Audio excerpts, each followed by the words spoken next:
Good morning student. 10th class बच्चे ध्यान देंगे बेटा, उनका कल मैथमेटिक्स का पेपर है, इसके लिए हम अच्छे क्वेश्चन लेकर के आए हुए हैं और महत्वपूर्ण फार्मूले आपको दे रहे हैं बेटा, और इसको आप अच्छे से प्रिपेयर कर लेना क्योंकि आपकी परीक्षा की दृष्टि से बहुत ही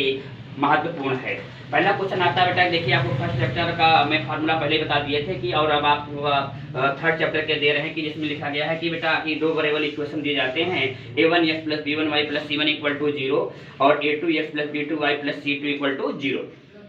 क्वेश्चन में आता है बेटा कि निम्नलिखित समीकरण के संगत हल बताइए या असंगत हल बताइए या परिमित हल कौन से हैं, या उसके बाद लिखा गया है कि समीकरण कोई हल संभव है कि नहीं है, कि एक समीकरण का एक हल है कि नहीं है। तो इसके लिए बेटा जो एक क्वेश्चन आपको दिया रहता है तो उसकी हम कंपेयरिंग करते हैं a1x plus b1y plus c1 equal to 0 और a2x plus b2y plus c2 equal to 0 से क्या करते हैं, कंपेयरिंग करते हैं। कंपेयरिंग करने के बाद फिर हम कंडीशन लिख देते हैं कि संगत हल के लिए और अपरिमित रूप से अनेक हल के लिए, जिसको कहते हैं इन्फिनिटी मेनी सोल्यूशन के लिए a1/a2 इक्वल टू b1/b2 और c1/c2, अगर ये तीनों की वैल्यू का रेशियो जो है अगर वो सेम है तो समीकरण का संगत हल होता है या अपरिमित रूप से अनेक हल संभव होते हैं। इसी प्रकार दूसरी कंडीशन आती है कि अगर समीकरण की कंडीशन बेटा a1/a2 does not equal b1/b2 equal to c1/c2, तो इसका भी संगत ही हल होता है, लेकिन समीकरण का कोई भी हल संभव, मतलब समीकरण का एक हल संभव होता है। अगर तीसरी कंडीशन आपके पास दे दी गई है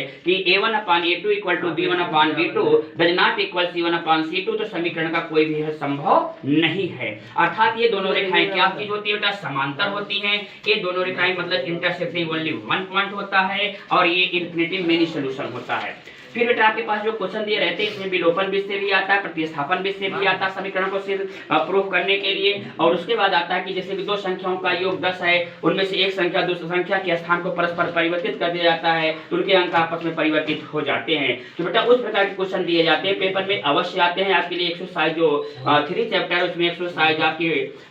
3.2 इंपॉर्टेंट है, 3.3 है, 3.6 और 3.7 जरूर लगा लेना बेटा, बहुत ही इंपॉर्टेंट क्वेश्चन इसमें दिए गए हैं।